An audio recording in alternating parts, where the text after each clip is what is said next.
আগামীকাল পাকিস্তানকে বাংলা ওয়াশ করতে মাঠে নামছে বাংলাদেশ। প্রথম দুই ম্যাচে হারিয়ে এবার টি-20তে ধবল ধোলাই করতে মাঠে নামবে টাইগাররা।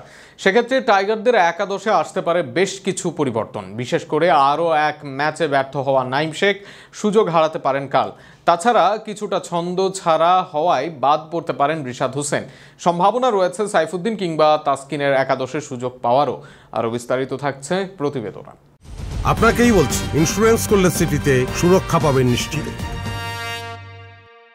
সিরিজের প্রথম দুই ম্যাচে দুর্দান্ত জয়ের পর ইতিমধ্যে পাকিস্তানকে টি-20 সিরিজে হারিয়ে দিয়েছে বাংলাদেশ।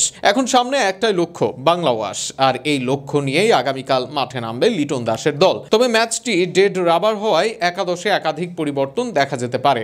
সবচেয়ে বড় প্রশ্নচিহ্ন জেগেছে ওপেনিং পজিশনে। শেষ ম্যাচে নাঈম শেখকে সুযোগ দেওয়া হয়েছিল, তবে তিনিও সুবিধা করতে পারেননি। তাই আবারও একাদশে ফিরতে পারেন আগের ম্যাচে বিশ্রামে থাকা তানজিদ হাসান তামিম। তবে আরও একটা সুযোগ দিতে তাকে আরও এক ম্যাচ বাজিয়ে দেখার সাহস করবেন কিনা ম্যানেজমেন্ট, তা নিয়ে যথেষ্ট সন্দেহ আছে।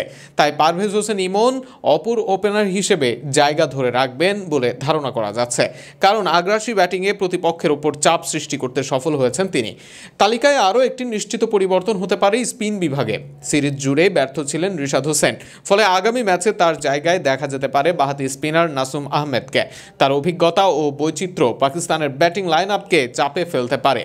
পেস বোলিং বিভাগেও পরিবর্তনের সম্ভাবনা উড়িয়ে দেওয়া যাচ্ছে না। মুস্তাফিজুর রহমান এখনো পর্যন্ত দারুণ পারফর্ম করলেও সিরিজ জয় নিশ্চিত হওয়ায় তাকে বিশ্রামে রাখার চিন্তা করতে পারে টিম ম্যানেজমেন্ট। সেক্ষেত্রে দলে ঢুকতে পারেন ফাস্ট বোলার তাসকিন আহমেদ, অথবা তানজিম সাকিবকে বিশ্রাম দিয়ে খেলানো যেতে পারে তাসকিন কিংবা মোহাম্মদ সাইফুদ্দিনকে।